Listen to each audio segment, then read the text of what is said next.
میرا جو ڈرائیور ہے اگر وہ امیر ہو جائے تو پھر میری گاڑی ڈرائیو کون کرے گا؟ میرا مالی اگر میرے جتنا پیسہ کما لے تو پھر وہ میرے لان کی کیئر کیوں کرے گا؟ اور میری کام والی کو دیکھ لیں، اگر اس کے پاس پیسہ آ جائے تو پھر میرا بینگلور کون صاف کرے گا؟ آپ؟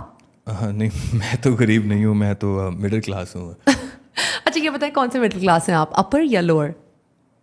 How do I know? It's very simple, answer some questions for me, ٹھیک ہے؟ یہ بتائیں کہ جب آپ کا صابن ختم ہونے والا ہوتا ہے تو کیا آپ اس کو پھینک کے نیا صابن یوز کرتے ہیں یا پھر نئے والے کے ساتھ چپکا کے استعمال کرتے ہیں؟ ویل کامن سینس تو یہی کہتی چپکا کر کام چلا لیا جائے.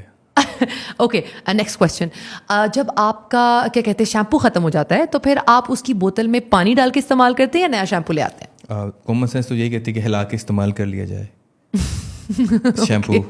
Okay okay okay. تیسرا سوال، final question for my analysis, یہ بتائیے گا کہ جب آپ کا ٹوتھ پیسٹ ختم ہو جاتا ہے تو کیا آپ اس کی ٹیوب پہ بیلن مل مل کے اس کو آخری قطرے تک نکالتے ہیں یا پھر نیا ٹوتھ پیسٹ لے کر آتے ہیں؟ ویل میں تو آخری قطرے تک جنگ لڑتا ہوں.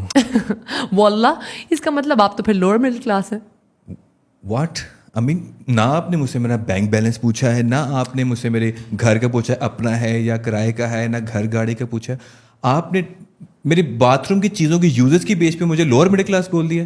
Obviously, see, غربت is a state of mind. You know what makes you poor and what makes me rich? Attitude, man. یہ سب سوچ کا کمال ہے. آپ کا اسٹیٹس آپ کی سوچ سے ڈیفائن ہوتا ہے. تو اگر غریب لوگ اپنی سوچ امیروں جیسی کر لیں تو کیا وہ پھر امیر ہو سکتے ہیں؟ Let me give you an example. اب ایک گدھا ہے، وہ کہے کہ میں آج سے شیر ہوں، کیا وہ شیر بن جائے گا اور کیا آپ اس کو شیر مان لیں گے؟ ویل ہمارے ملک میں ایک شخص ہے جس کو لوگ شیر کہتے ہیں. Please do not drag politics into this. I mean, politicians are the reason why I'm rich. آپ just answer my damn question. Definitely common sense تو یہی کہتی ہے کہ نو، میں اس کو شیر نہیں مانوں گا. گدھے کو شیر کون مانے گا؟ There you go. See, you can only fool yourself that you're rich. You're not actually rich. Okay, that's a bit rude by the way. اچھا میرا نیکسٹ کویشچن آپ سے یہ ہے کہ دیکھیں آج کل ہر کوئی ملک سے بھاگنے کی فراق میں ہے. جس کو کوئی موقع ملا، جس کے پاس ریسورسز ہیں، پیسہ ہے یا کوئی اپرچونیٹی ہے، وہ ملک سے بھاگنے کی سوچتا ہے. آپ کے پاس تو وہ ڈوئل نیشنلٹی ہوگی نا؟ Of course, یہ بھی کوئی پوچھنے کا سوال ہے. یس، تو آپ پاکستان میں کیا کر رہی ہیں؟ آپ ملک سے باہر کیوں نہیں جا رہی؟ First of all, Umar, Pakistan is a heaven for the rich. Pakistan میں ایسا کیا ہے جو ایک امیر آدمی نہیں لے سکتا؟ You can buy property, you can buy power, position, law, اور سب سے ضروری چیز ہے time. A poor man's time. تو آپ غریبوں کا ٹائم بھی خرید لیتی ہیں؟ ڈیفینیٹلی. میری بات سنیں، اب ایک ٹرائل ہو، غریب بندے کے لیے وہ 2 to 3 decades چلے گی، پر ایک امیر بندہ پیسہ پھینکتا ہے اس کے لیے ٹرائل شارٹ ہو جاتی ہے.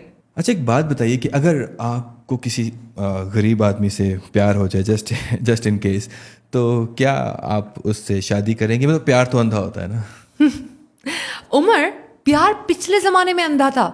ٹیکنالوجی نے اتنی زیادہ ترقی کر لی ہے، اب پیار کو کوئی ڈسیبلٹیز نہیں ہے. نہ پیار اندھا ہے، نہ پیار لولا ہے، نہ لنگڑا ہے، نہ پیار کو ڈائبٹیز ہے، اور نہ پیار کو ہائپر ٹینشن ہے. اور پیار اب دیکھ کے ہوتا ہے، ٹھیک ہے؟ پیار کرنے سے پہلے دیکھا جاتا ہے اس کا اسٹیٹس کیا ہے، اس کی انکم کیا ہے، اس کی فیملی کیا ہے، ذات پات نسل، سب کچھ دیکھنا ہوتا ہے پیار کرنے سے پہلے. دیکھیے میری بات سنیں، اگر آپ کو ایسی کوئی امید ہے نا تو پلیز اس کو دل سے نکال دیجیے. فوکس آن یور پھپھی کی بیٹی. ویل ایکچولی میری پھپھو کی بیٹی بھی کافی امیر ہے. تو پھر اپنی اوقات پہ توجہ دیں.